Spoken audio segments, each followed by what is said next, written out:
असल्याचं देखील त्यांनी स्पष्ट केलंय व्हिडिओच्या मार्फत. काय सांगाल आज? असं आहे की मी पहिल्या दिवशीपासून सांगतोय, बीडच्या प्रकरणामध्ये कोणालाही आम्ही सोडणार नाही.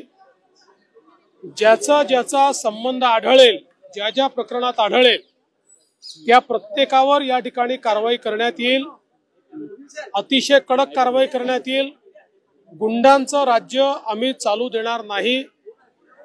कोणालाही या ठिकाणी अशा प्रकारे हिंसा करता येणार नाही, खंडणी मागता येणार नाही.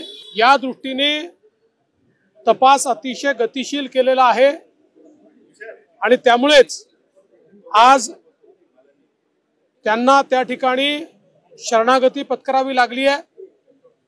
आता हत्येतले जे आरोपी फरार आहे त्यांना पकडण्याकरता देखील वेगवेगळ्या टीम्स या पूर्णपणे कामी लागलेल्या आहेत आणि कुठलाही आरोपी आम्ही त्या ठिकाणी सोडणार नाही. सगळ्यांना शोधून काढू.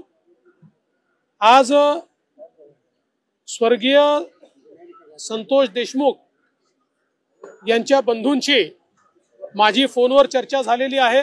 त्यांनाही मी आश्वस्त केलेलं आहे की तुम्ही काळजी करू नका, काय वाटेल ते झालं तरी सगळे दोषी शोधून आणि जोपर्यंत ते फासावर लटकत नाही तोपर्यंतची सगळी कारवाई पोलीस करतील, हा विश्वास मी त्यांना दिलाय. कोणचा गुन्हा दाखल होईल, कसा होईल हे सगळं पोलीस सांगतील. हे पोलिसांचं काम आहे.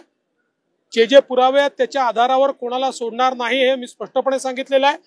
त्यामुळे या संदर्भात वेळोवेळी पोलीस निर्णय करतील, पोलीस ब्रीफिंग करतील. जाणीवपूर्वक ही केस CID ला देण्यात आलेली आहे. त्यांना पूर्ण स्वायत्तता देण्यात आलेली आहे. कोणाचाही त्यांच्यावर दबाव चालवून घेतला जाणार नाही, कुठलाही दबाव राहणार नाही. कोणी काही म्हणत असलं तरी पोलीस जो काही पुरावा आहे या पुराव्याच्या आधारावरच या ठिकाणी कारवाई करतील. त्यामुळे कोण व्हिडिओत काय म्हणताय, कोण काय म्हणत नाही हा विषयच नाही. विषय हा आहे जिथे पुरावा आहे त्याला सोडलं जाणार नाही. मला या प्रकरणातल्या राजकारणामध्ये जायचं नाही. मी पहिलेपासून सांगतो, कोणाही विरुद्ध पुरावा असेल तर द्या. ज्याच्या विरुद्ध पुरावा असेल आम्ही शोधतोय, कोणाजवळ दुसऱ्याजवळ असेल त्यांनी पण द्यावा. पण माझ्याकरता स्वर्गीय संतोष देशमुख यांच्या हत्येला कारणीभूत लोकांना शिक्षा होणे हे महत्वाचं आहे. काही लोकांना केवळ राजकारण महत्वाचं आहे. त्यांचं राजकारण त्यांना लखलाभ. त्यांच्या राजकारणाने मला वाटत नाही की काही फार त्याच्यात काही फायदा होईल.